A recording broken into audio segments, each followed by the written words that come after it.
Bonjour Jean-Pierre. Bonjour. Alors c'est le numéro 301 qui est disponible dès ce matin dans les kiosques et tous les magasins, enfin les lieux de vente habituels. Pour ce dernier numéro de 2010, vous levez le voile sur un certain nombre de dossiers qui vont faire l'actualité en 2011, l'hôpital, l'orchestre, etc.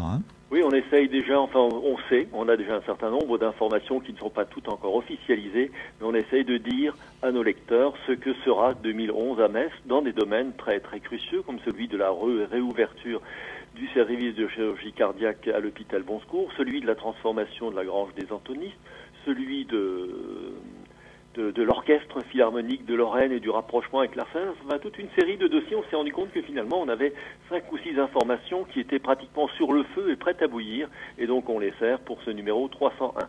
301 qui est donc un numéro un peu en perspective, et puis comme à chaque moment, enfin à chaque fois cette fin d'année, on passe aussi 4 pages dans la partie centrale du numéro sur l'horoscope. Alors l'horoscope, ça fait un peu rigoler parfois, mais bon, les gens aiment bien. Et puis d'un autre côté, moi je me souviens que l'année dernière, Gaston Schwinn nous avait dit qu'il y a eu des conjonctions astrales qui n'arrivent que tous les 150 ou 160 ans, et que 2010-2011 était un rendez-vous astral assez fort, et il nous disait notamment que le solstice d'hiver de 2010 risquait d'être douloureux. Quand on a vu comment on l'a passé sous la neige, on se dit que finalement, ce qui vient du ciel doit quand même être regardé. Voilà, alors donc vous parlez encore de ce climat. Alors à Metz, c'est la politique concernant le déneigement, ou plutôt le non-déneigement de certaines artères. Oui, alors on a essayé de se servir de notre présence à Metz, en Moselle-Est et à Thionville pour faire le point sur 3 aspects différents des conditions climatiques en ce moment. À Metz, bien sûr, c'est cette querelle autour du sel et de savoir si chacun fait bien sa part du boulot.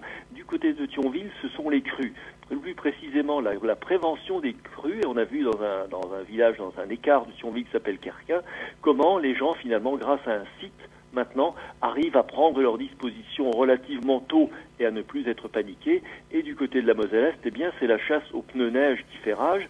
Des pneus neige qu'il y a en Allemagne, qui sont disponibles en Allemagne. Simplement, le problème, c'est que partant de neige pour aller acheter des pneus neige en Allemagne, il faut déjà en avoir sur sa voiture, sinon on ne rentre plus. Voilà, c'est un petit peu un cercle vicieux. Et puis à Nancy, vous revenez sur le problème du stade Marcel Picot.